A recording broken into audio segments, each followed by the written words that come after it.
Hi everyone, welcome to J chemistry. So guys, J chemistry YouTube channel पे around 3 months back मैंने community में ये post डाली थी जिसमें हमने थोड़ा सा डिस्कशन किया था कि आईआईटी जैम या फिर गेट के लिए ड्रॉप करना चाहिए या नहीं करना चाहिए। सो आईआईटी जैम से रिलेटेड वीडियो मैं ऑलरेडी चैनल पे अपलोड कर चुकी हूँ, जिसका लिंक आपको इस वीडियो के डिस्क्रिप्शन में मिल जाएगा। अगर आप चेक करना चाहते हैं चेक कर सकते हैं। आज हम स्पेसिफिकली बात करेंगे कि एमएससी के बाद हमें नेट या फिर गेट के लिए ड्रॉप करना चाहिए या नहीं करना चाहिए। सो गाइस, एक चीज़ तो रियलिटी है कि अगर आप एमएससी के बाद केमिस्ट्री की ही फील्ड में कंटिन्यू करना चाहते हैं तो आपको ना आपसे पूछा जाएगा ये क्या आप नेट जेआरएफ क्वालिफाइड हो, आपकी गेट में रैंक कितनी है, किसी भी फील्ड में जाओ पूछ लेंगे। सो मेन पॉइंट तो ये है कि आपको एग्जाम्स तो ये देने पड़ेंगे, लेकिन क्वेश्चन ये है कि हम चलो मान लो हमने एमएससी के बाद 1 साल का ड्रॉप लिया, प्रिपरेशन अच्छे से करी, नहीं हुआ हमारा जेआरएफ, हम नहीं ले पाए गेट में रैंक, हमने 1 साल फिर से ड्रॉप कर दिया, फिर से ड्रॉप, तो कितने टाइम तो ड्रॉप करना है और कब इसको पूरा ही ड्रॉप कर दे कि बस अभी नहीं हो रहा है ये। तो इनके बारे में आज हम सिंसियरली डिस्कस करने वाले हैं। एक चीज़ और है कि अगर कोई ऐसा व्यूअर है जो फर्स्ट टाइम चैनल पे आया है और उसके माइंड में क्वेश्चन हो कि भाई आप कौन होते हो हमें बताने वाले कि हमें ड्रॉप करना चाहिए या नहीं करना चाहिए, कितना टाइम देना चाहिए एग्जाम को, तो सिर्फ उसके रेफरेंस के लिए मैंने यहाँ पे रैंक्स लगा दिए। तो स्टार्ट कर दे थोड़ा सा डिस्कस करना। थोड़ा सा बैकग्राउंड पहले मैं अपना थॉट प्रोसेस आपको बताती हूँ, फिर थोड़ा सा आगे डिस्कस करेंगे। सो गाइस, 2018 में I was in my MSc final year और उस टाइम पे मेरा थॉट प्रोसेस कुछ ऐसा सा था कि गेट में अच्छा स्कोर करना है, अच्छी टॉप 50 रैंक लेकर आनी है, इंटरव्यू देंगे ओएनजीसी का, सिलेक्शन हो जाएगा, बस ठीक है, सेट हो गए, स्टेबल हो गई लाइफ, ऐसा मतलब मैं सोचती थी। तो ये सब चल रहा था। अभी ना आपको पता है 2 साल से ओएनजीसी की रिक्रूटमेंट हुई नहीं है, बट पहले हर साल होती थी, तो ये सब था। अभी ना एग्जाम दिया, रैंक आई गेट में 277, रैंक इतनी आ गई थी, मुझे पता था कि इस वाली रैंक से सिलेक्शन नहीं होने वाला है, बट ना मेरे माइंड में एक बात थी कि अभी ना शायद एमएससी की वजह से, क्योंकि हमारी थियोरी क्लासेस भी सबकी होती हैं, थियोरी क्लासेस भी होती हैं, लैब्स भी चल रही होती हैं, इंटरनल्स होते हैं, फिर एग्जाम्स होते हैं, तो शायद इन सब की वजह से प्रिपरेशन मेरी उतनी अच्छी नहीं हो पाई। शायद ये मेरा 100% नहीं था, अगर मैं थोड़ा सा टाइम और दूंगी तो मैं इससे बेटर कर लूँगी। तो ये सोच के मैंने बस ये था कि अब तो पूरा साल ड्रॉप करेंगे, नेक्स्ट ईयर फिर से गेट देंगे। तो सिंसियरली मैंने पढ़ाई करी 1 साल आराम से, एग्जाम दिया, रैंक आई 70, इंटरव्यू दिया ओएनजीसी का, फाइनल जो सिलेक्शन था, जो फाइनल कट ऑफ आई थी, जो फाइनल लिस्ट आती है सिलेक्शन वाली, उसमें मेरा 1.3 मार्क्स से रह गया। अब 1.3 मार्क्स से रह गया और फिर ये था कि इतना क्लोज आने के बाद अब इसको गिव अप करने का तो कोई मतलब नहीं बनता, सिर्फ 1.3 मार्क्स से मिस हुआ है, नेक्स्ट ईयर कर लेंगे थोड़ा सा, है ना। तो ये सोच के फिर से दे दिया। लेकिन एक चीज़ जो आप सीख सकते हो यहाँ से वो ये कि 2019 में ये रैंक आने के बाद इंटरव्यू देता है, 1.3 मार्क्स से मिस हो गया। उसके बाद जब मैंने प्रिपरेशन करी ना, तो मैं सिर्फ 100% फुल टाइम प्रिपरेशन नहीं कर रही थी, उसके साथ साथ भी चल रहा था, क्या चल रहा था, जे केमिस्ट्री यूट्यूब चैनल। जितना पढ़ाई करी उतना आगे रिविजन भी हो गई और वीडियो भी रिकॉर्ड हो गई, तो ये सब साथ में चल रहा था। तो अभी ना ये वाली बात थी, रैंक आ गई 15। अब ना यहाँ से मैं आपको 2 चीज़ें समझा सकती हूँ, एकदम बिल्कुल फ्रेंड टू फ्रेंड वाली कॉन्वर्जेशन लेके चलना है, इसको टीचर स्टूडेंट भूल जाओ।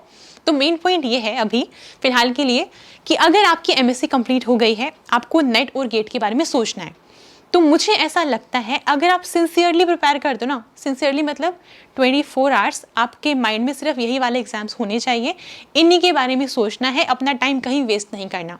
अगर दिन में 15 to 18 आवर्स पढ़ना पड़े तो हम पढ़ेंगे, इतना टाइम देना है, एकदम अच्छे से सारे काम करके अच्छे से रैंक निकालनी है। तो नेट के लिए 6 मंथ्स सफिशिएंट है अगर आप फुल टाइम देते हो तो। और इसके बाद मैं ये मान के चल रही हूँ अभी कि अगर हम नेट और गेट को कंपेयर करते हैं, सो नेट में होते हैं चॉइस अपने पास, तो अगर हम कुछ चैप्टर्स को स्किप करके जाते हैं, नहीं कवर करके जाते, तो भी हम जेआरएफ ला सकते हैं। लेकिन गेट में अगर हम एक अच्छी रैंक टारगेट करेंगे तो हमें थोड़ा सा सिलेबस ज़्यादा करना पड़ता है। तो अगर हम नेट के लिए मान रहे कि 6 मंथ्स सफिशिएंट है, तो गेट के लिए 8 to 10 मंथ्स या फिर एट मैक्स 1 ईयर सफिशिएंट होता है। इतने में आपके नोट्स बन जाएंगे, आप रिवाइज कर लोगे, आपके क्वेश्चंस हो जाएंगे, प्रीवियस ईयर सॉल्व कर लोगे, टेस्ट सब कुछ दे दोगे अपनी साइड से, आपको लगेगा कि हाँ आपका 100% इनपुट जा चुका है उसके अंदर। तो नेट के लिए 6 मंथ्स और गेट के लिए 1 ईयर, आई थिंक इससे ज़्यादा देना ना थोड़ा सा सही नहीं है। क्योंकि ना अभी देखो, थोड़ा एग्जाम्पल लेके समझेंगे हम। पहले 2 साल पहले फिर भी ये था कि हम ओएनजीसी को टारगेट कर सकते थे। अभी आपको पता है 2 साल से रिक्रूटमेंट हुई नहीं है ओएनजीसी की, है ना, तो आपके पास वो भी फिक्स वाला अभी कुछ रहा नहीं है ऐसा। तो फिर क्या करना है, अगर जॉब ही टारगेट कर रहे हैं तो उस टाइम पे हमें ये सोचना पड़ेगा कि कौन सी जॉब्स अवेलेबल हैं इस टाइम पे। जैसे अगर हम बात करें कभी कभी क्या होता है, स्टूडेंट्स पढ़ रहे होते हैं, केमिस्ट्री की बात हम कर रहे हैं, बहुत सारा केमिस्ट्री पढ़ेंगे, पूरे साल सिर्फ केमिस्ट्री पढ़ाई करेंगे, लेकिन पता है प्रॉब्लम क्या होती है? जैसे अगर एग्जाम्पल दूं मैं आपको, अभी कुछ महीने पहले आरपीएससी की रिक्रूटमेंट आई थी असिस्टेंट प्रोफेसर के लिए, राजस्थान पब्लिक सर्विस कमीशन, है ना। उसमें क्या होता है, एलिजिबिलिटी क्राइटेरिया है नेट का, उसके साथ साथ एग्जाम भी होगा, इंटरव्यू भी होगा, और उसमें ना केमिस्ट्री के साथ साथ आपको राजस्थान की जीके भी आनी चाहिए। अगर हम बात करते हैं एनटीपीसी की या पेटेंट ऑफिसर का जो एग्ज़ाम होता है, इनमें केमिस्ट्री तो आती ही है, साथ में एप्टीट्यूड वाला पोर्शन भी आता है। अगर हम बात करते हैं जियो साइंटिस्ट वाले एग्ज़ाम की, तो उसमें केमिस्ट्री के साथ साथ जनरल स्टडीज़ वाला पेपर भी है। तो मेरा मेन पॉइंट ये है कि जब भी आप ड्रॉप करने की सोचते हो, आपको लग रहा है कि हमने एक साल ड्रॉप कर लिया, हमारा कुछ क्लियर भी हो गया, मान लो हमने नेट क्वालिफाई कर लिया, जेआरएफ हो गया, बट अभी भी हम जो जॉब के लिए प्रिपेयर कर रहे थे वो नहीं मिली है, तो आपको ध्यान रखना है स्टार्टिंग से ही, जो अभी भी प्रिपेयर कर रहे हैं, आपको ये माइंड में रखना है कि हमें सिर्फ केमिस्ट्री नहीं पढ़नी, हमें केमिस्ट्री के साथ और भी चीज़ें पढ़नी है। क्योंकि वैकेंसी देखो कम आती है, बट जब भी आएंगी ऐसे सोच के चलो कि जब भी आएंगी किसी और का हो ना हो, मेरा तो पक्का होने वाला है। जैसे अगर हम बात करें, अभी जो एग्ज़ाम हुआ था एनएफएल का, नेशनल फर्टिलाइजर्स लिमिटेड, उसमें भी एप्टीट्यूड वाला पोर्शन भी आया था। तो मेरा मेन पॉइंट सिर्फ इतना सा है कि सिर्फ केमिस्ट्री से ना नहीं होगा। अगर आपको जॉब चाहिए, आपके इंटरव्यूज़ भी होंगे, आपका एप्टीट्यूड भी चेक किया जाएगा, तो सिर्फ केमिस्ट्री में आपको फोकस नहीं करना, वरना ये ना हो कि केमिस्ट्री में तो आपकी नॉलेज बहुत ज़्यादा हो गई है, लेकिन एग्जाम में फिर भी कम्पीट नहीं कर पाए क्योंकि एप्टीट्यूड वाले पोर्शन में रह गए या इंटरव्यू में निकल गए। समझ लो, तो ये वाली सारी चीज़ें हैं कि जब आप प्रिपेयर कर रहे हो, एक साल मुझे लगता है सफिशिएंट है। उसके बाद अगर आपको वापस करना पड़े, क्योंकि पता नहीं चलता कि आपका रिक्रूटमेंट ही ना हो उस टाइम पे, तो आगे ना फिर दो चीज़ें हैं कि हम सिर्फ केमिस्ट्री के ऊपर नहीं बैठेंगे कि हमें सिर्फ केमिस्ट्री ही करनी है, हम एप्टीट्यूड वगैरह पे भी ध्यान देना शुरू करेंगे। इसके साथ साथ गाइस एक और बहुत इंपॉर्टेंट चीज़ है, वो ये कि हम ना सिर्फ पढ़ाई तो देख लेते हैं, लेकिन अगर आपने ध्यान दिया हो, लास्ट ईयर जो एनटीपीसी की रिक्रूटमेंट आई थी, पहले सिर्फ एग्जाम होता था, आई थिंक उसके बाद जनरल डिस्कशन होकर इंटरव्यू होता था, बट इस बार क्या गया था, 1 ईयर का एक्सपीरियंस मांग लिया उन्होंने। ऐसे ही जो इंडियन ऑयल की रिक्रूटमेंट आती है, उसमें भी 2 साल का एक्सपीरियंस मांगा जाता है। तो अगर आप 2, 3, 4 साल सिर्फ घर पे बैठ के पढ़ाई करने में निकाल देते हो ना, तो फिर भी आप वहाँ पे जाके कम्पीट नहीं कर पाते हो, क्योंकि आप फॉर्म के लिए ही एलिजिबल नहीं हैं। तो मेन मैं इतना कहना चाह रही हूँ कि नेट को हमने 6 मंथ्स दिए, गेट को हमने 1 ईयर दे दिया। अगर आपको 1 ईयर के बाद लगे कि हम तो बहुत क्लोज हैं, अभी इसको मिस नहीं कर सकते, गिव अप नहीं कर सकते, कंटिन्यू करना पड़ेगा, आप कंटिन्यू करो, लेकिन कंटिन्यू करते टाइम आपको फिर 100% टाइम नहीं देना। 1 साल आपने फुल टाइम दिया है, उसके बाद आपको साइड बाई साइड कुछ ना कुछ स्टार्ट करना है, फुल टाइम मत बैठना। जैसे अगर मैं अपना ही बताऊं आपको, 2019 से लेकर 20 तक देखो रैंक तो आई ना, और ये ऐसा होता है, मुझे तो ऐसा लगता है, मैं 1-2 एग्जांपल्स को और भी जानती हूँ कि जब हमने 100% टाइम दिया तो हम उतनी अच्छी रैंक नहीं लेकर आ पाए, बट जब हमने रिविजन करी, प्रैक्टिस को टाइम दिया और साथ में कुछ और भी कर रहे थे, तो उस टाइम पे बेटर रैंक आई है थोड़ी सी। पता नहीं ये कैसे क्या हो रहा है, बट ऐसा 2-3 एग्जाम्पल्स और भी जिनको मैं जानती हूँ जिनकी रैंक तब इंप्रूव हुई है जब वो साथ में कुछ और भी कर रहे थे। तो आपको भी ये सोचना चाहिए कि अगर एक बार सिंसियर वाली प्रिपरेशन हो गई है, तो उसके बाद आपको साइड बाई साइड कुछ ना कुछ करना है। जैसे जहाँ पे एक्सपीरियंस मांगा जाता है, आप एक्सपीरियंस लिए ट्राई करो, घर में बैठकर फुल टाइम नहीं देना है, ठीक है। अगर आपको कुछ और भी करना है, एक तो ये है कि हम एक्सपीरियंस लिए ट्राई कर सकते हैं, फिर ये हो सकता है कि हम जो साथ में अपना जैसे एप्टीट्यूड वाला पोर्शन हो गया और जो जनरल स्टडीज़ वाला पोर्शन है, ये हम स्टडी कर सकते हैं। मतलब 1 साल सिंसियर प्रिपरेशन करने के बाद ना आपको सिर्फ केमिस्ट्री पे रिलाई नहीं करना है, आपको थोड़ा सा एक्सप्लोर करना है कि इसके अलावा और कौन सी अपॉर्चुनिटी हो सकती हैं, क्योंकि नेट गेट सब कुछ तो नहीं है। समझ रहे हो इस बात को, थोड़ा सा एक्सप्लोर करोगे तो ही हो पाएगा। और एक और चीज़ है कि आपको खुद की रिस्पॉन्सिबिलिटी लेनी पड़ेगी। आप ऐसे नहीं सोच सकते कि इतने सारे ऑनलाइन प्लेटफॉर्म्स हैं, किसी भी कोई ना कोई वीडियो आ जाएगी जिसमें कुछ फॉर्म फिल करना होगा, हमारा सिलेक्शन हो जाएगा, हमें जॉब मिल जाएगी, ऐसा नहीं होता है। आपको खुद भी पता है अभी रियलिटी कैसी, सिचुएशन कैसी है, तो आपको खुद से बहुत सारी अपॉर्चुनिटीज़ को एक्सप्लोर करना पड़ेगा। ऐसा भी नहीं होता कि हर चीज़ के लिए या फिर हर कंपनी के लिए हर एक ऑर्गेनाइजेशन बहुत हमेशा वैकेंसीज निकालता है, कोई बल्क में वैकेंसी आएंगी, ऐसा भी नहीं होता है। कई बार वो सिर्फ अपने साइट पे, अपने ट्विटर पे, लिंक्डइन पे सिर्फ पोस्ट कर देते हैं, वहाँ से पता चल जाता है। तो आपको थोड़ा सा अवेयर होना पड़ेगा इन चीज़ों के लिए, आप किसी और पे डिपेंडेंट नहीं रह सकते हैं। तो अभी तक जितना मैंने बोला है, कंक्लूजन ये है कि हम नेट के लिए 6 मंथ्स सिंसियरली प्रिपेयर करेंगे। सिंसियरली मतलब उसके अलावा कुछ नहीं करेंगे, 100% टाइम अपना नेट को ही जाएगा। और जब हम बात करें गेट के लिए, तो मैक्सिमम हम 1 ईयर प्रिपेयर कर लेंगे गेट के लिए, एकदम सीरियस वाली प्रिपरेशन। उसके बाद उसके साथ साथ कुछ करना शुरू करेंगे। चाहे हमें एक्सपीरियंस के लिए कहीं भी कुछ कोई भी ऑर्गेनाइजेशन ज्वाइन करना पड़े, हम ज्वाइन करेंगे, तो आपको ध्यान रखना कि उसके बाद हम फुल टाइम नहीं देंगे। सबसे सही तो मुझे इस टाइम पे यही लग रहा है। बाकी आपका ओपिनियन इज़ ऑलवेज वेलकम, मुझे बताना कमेंट्स में लिख के कि और क्या कर सकते हैं। और आप भी गो थ्रू करना कमेंट्स को, क्योंकि ना कई बार क्या होता है बहुत अच्छे अच्छे आइडियाज़ आते हैं कमेंट्स से, आप देखना। इसके अलावा एक और चीज़ जो मैं फोकस करना चाहूँगी जिस बात पे, कि पता है क्या, हमें लगता है कि केमिस्ट्री में ही सब कुछ है। हमने केमिस्ट्री कर ली, हमने एमएससी कर ली, हमारा नेट हो गया, हमारा जेआरएफ हो गया, हमें जॉब नहीं मिल रही है तो हम केमिस्ट्री में ही सब कुछ करते रहेंगे। एक ना वर्ड है स्टार्टअप, है ना। तो ऐसा नहीं कि साइंस वाले नहीं जाते स्टार्टअप्स में। साइंस वाले, मुझे लगता है जो साइंस वाले एस्पिरेंट्स होते हैं ना, अब मैं बोल सकती हूँ क्योंकि मुझे लग रहा है कोई आर्ट्स या कॉमर्स का बच्चा तो देखेगा नहीं इस वीडियो को, तो हम ये बोल सकते हैं कि हम ना, मुझे लगता है कि थोड़े से ज़्यादा हार्ड वर्किंग होते हैं। इतने टाइम से 11-12 से पढ़ना शुरू करते हैं, बीएससी में पढ़ते हैं, एमएससी में पढ़ते हैं, पढ़ते ही रहते हैं। तो जब हम इतनी सारी मेहनत कर सकते हैं यहाँ पर, अगर हम सेम एफर्ट्स कहीं और लगाएंगे तो इससे कुछ बहुत अच्छा कर लेंगे।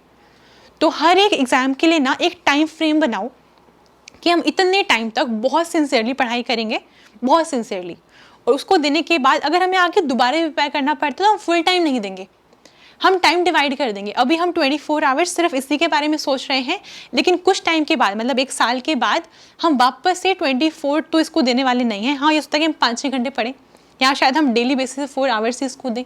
तो ये चीज़ें इंपॉर्टेंट है, आपको फुल टाइम नहीं देना है, साइड बाई साइड कुछ ना कुछ स्टार्ट करो। गाइस, स्टार्टअप के बारे में सोचो।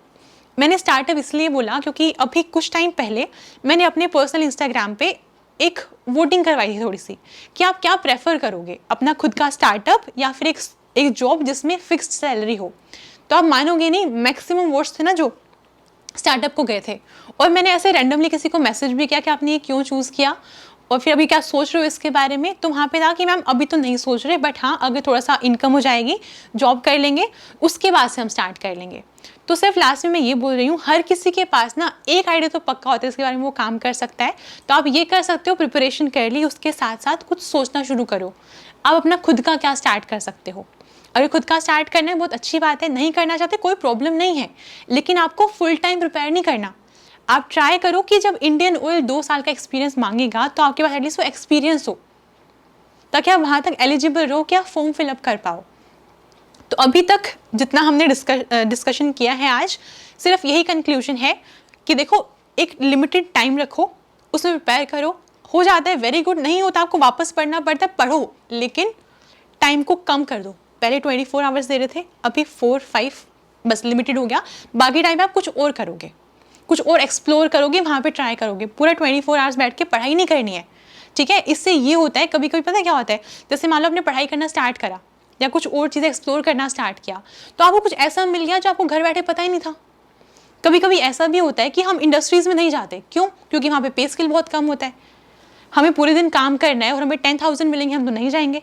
भाई हमने एमएससी करी, हम क्यों जाएँ ऐसी जगह पे, इतना तो हम नहीं डिजर्व करते, कभी कभी ऐसे सोच लेते हैं। बट एक पॉइंट वहाँ पे ये भी रहता है कि आप ना सिस्टम में एंटर कर गए हो, वहाँ पे चाहे आपको 10,000 मिल रहे हो, बट आप सिस्टम में एंटर कर चुके हो। आपको वहाँ जाके ऐसी चीज़ें पता चलेंगी जो शायद मुझे या किसी को नहीं पता, जो बाकी इस वाले फील्ड में है, समझ रहे हो। तो आपको ऐसी चीज़ें पता चलेंगी, वहाँ से नेक्स्ट स्टेप, थोड़ा सा और नेक्स्ट स्टेप, ऐसे कर करके आप बहुत आगे पहुँच जाओगे।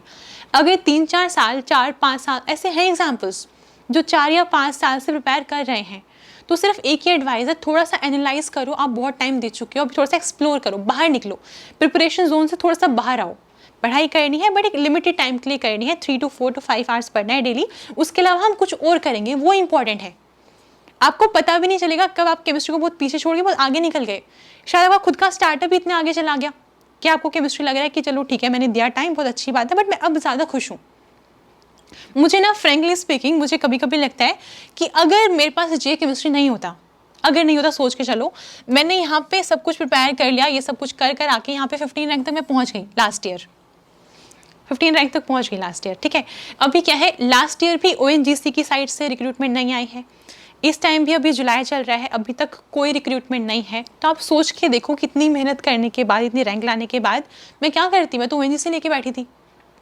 I was just fortunate enough कि मैंने जे केमिस्ट्री कंटिन्यू कर लिया साथ साथ, और आज टचवुड मुझे जॉब की नीड नहीं है। आप समझ रहे हो। तो मैं आपको सिर्फ इतना ही समझाना चाह रही हूँ कि प्रिपरेशन का लेवल अपना एक टाइम फ्रेम फिक्स्ड कर दो और उसके आगे फिर कुछ सोचना शुरू करो।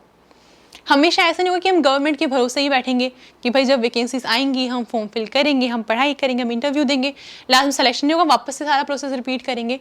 एक टाइम तो होगा ना कि 1 साल 2 साल, कितना 1 ईयर मैक्सिमम होता है सिंसियर प्रिपरेशन के लिए।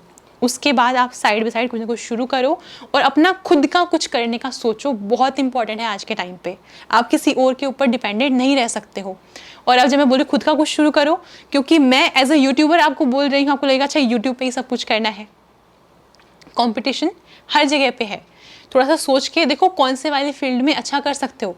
ऐसा कोई ज़रूरी नहीं कि सिर्फ केमिस्ट्री में ही पढ़ना है।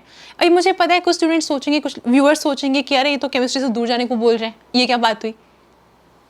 थोड़ा सा सोच के देखो, केमिस्ट्री में सब कुछ, क्या पता आप किसी और फील्ड में बहुत अच्छा कर लो, समझ रहे हो। तो लास्ट क्या है कि आपको खुश रहना है, आपको लाइफ में स्टेबिलिटी चाहिए और खुशी भी चाहिए साथ साथ। तो डेली बेसिस पे पढ़ाई करनी है, 3-4 साल निकाल दिए बैठे बैठे कुछ हो नहीं रहा है, उससे बेटर है कि हम साथ में कुछ ना कुछ स्टार्ट करें, क्या पता वही काफ़ी आगे बढ़ जाए। और आप खुद तो आपको खुद तो एम्प्लॉयमेंट मिली गई, खुद का आपका स्टार्टअप है, आपने किसी और को भी एम्प्लॉयमेंट दे दी, समझ रहे हो। बहुत सारी चीज़ें हैं। तो बस यहाँ पे मैं इसको कंक्लूड कर रही हूँ कि एक ना टाइम फ्रेम बस सेट कर लो, उसके अकॉर्डिंग बहुत सिंसियरली पढ़ाई करो, एक्सपेरिमेंट बहुत ज़्यादा मत करो प्रिपरेशन के टाइम पे। आज हमने यहाँ से पढ़ लिया, कल हम सेम चीज़ को यहाँ से पढ़ लेंगे, फिर यहाँ से पढ़ेंगे, ऐसे कर कर आके इतने सारे नोट्स बना लिए, पढ़ाई का टाइम ही नहीं है। तो थोड़ी सी बहुत सिंसियर एकदम स्ट्रेटजी बना के प्रिपरेशन करनी है, एक टाइम बाउंडेशन सेट करनी है, उसके बाद सोचना है कि हम क्या करेंगे आगे। हम एक्सपीरियंस लेने जाएंगे या हम खुद का कुछ स्टार्ट करेंगे, कुछ भी एक्सप्लोर करेंगे, ये सारी चीज़ों को माइंड में रखो।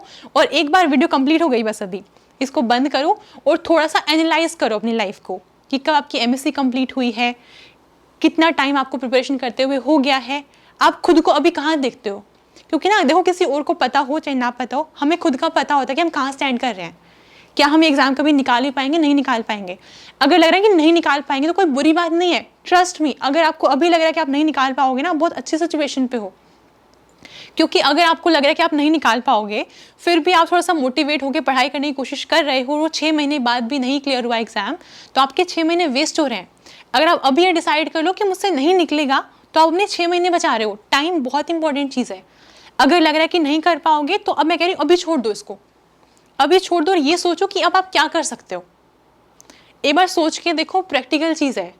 अब ना कुछ स्टूडेंट्स को लगेगा कि मैम तो डिमोटिवेट कर रही है हमें, पढ़ने के लिए मना कर रही है। पढ़ने के लिए मना नहीं कर रही हूँ मैं, पढ़ाई करनी बहुत ज़रूरी है, लेकिन थोड़ा सा सोच के पढ़ाई करनी है। ये नहीं कि सिर्फ पढ़े जा रहे हैं, आज नहीं निकला नेक्स्ट टाइम दे देंगे, नेक्स्ट टाइम निकला फिर से दे देंगे, कितनी बार देंगे, है ना। हर चीज़ की लिमिट तो होती है। तो एक बार मेरे कहने से वीडियो बंद करने के बाद थोड़ा सा एनालाइज करो, आपकी लाइफ किस डायरेक्शन में जा रही है। 1-2 साल के बाद लग रहा है कुछ हो पाएगा, अगर लग रहा है तो बहुत अच्छी बात है, कंटिन्यू करो। अगर लग रहा है नहीं हो पाएगा ना, तो आपको किसी के सजेशन की नीड नहीं है, आपकी लाइफ है, खुद के लिए डिसाइड करना पड़ेगा आपको। एक बार डिसाइड करके देखो आप इससे बेटर कहाँ पे कर सकते हो, और अगर लग रहा है यहाँ कर सकते हो, मैं कहती हूँ कर लो एक्सपेरिमेंट, बहुत ज़रूरी है। ऐसे निकल जाएंगे 3-4-5 साल, पता भी नहीं चलेगा। आप लास्ट में रिग्रेट करोगे कि मैं इतना टाइम दिया इस एग्जाम को, मुझसे नहीं निकला। फिर आप किसी को ना इस वाले एग्जाम के लिए ऐसे मोटिवेट भी नहीं कर पाओगे, आप कहोगे बहुत बेकार एग्जाम है, कुछ नहीं मिलता, समझ लो। तो ये सारी चीज़ें आगे जाके ना हो, इसके लिए मैं बोल रही हूँ एक बार खुद को एनालाइज कर लो। सो अभी के लिए यहाँ पे मेरा हो गया जितना मुझे बोलना था।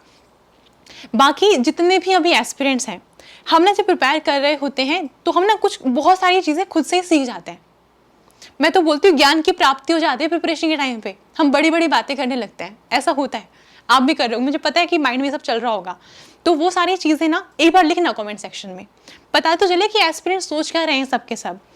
और ना ऐसे शर्माना मत, जो मन में लिखो आप आराम से, सब हम सभी हैं, सबके माइंड में ये सब कुछ चल रहा है, थॉट प्रोसेस सबका ही सेम है, सबका जैसे चलता है। थोड़ा सा डिस्कशन करते हैं कमेंट्स में। तो अभी इसको मैं यहाँ पे लगाती हूँ full stop, and I hope आप लाइफ में बहुत अच्छा करो। और लास्ट में सिर्फ इतना ही कहना चाहूँगी, नेट गेट पे लाइफ ख़त्म नहीं होती है।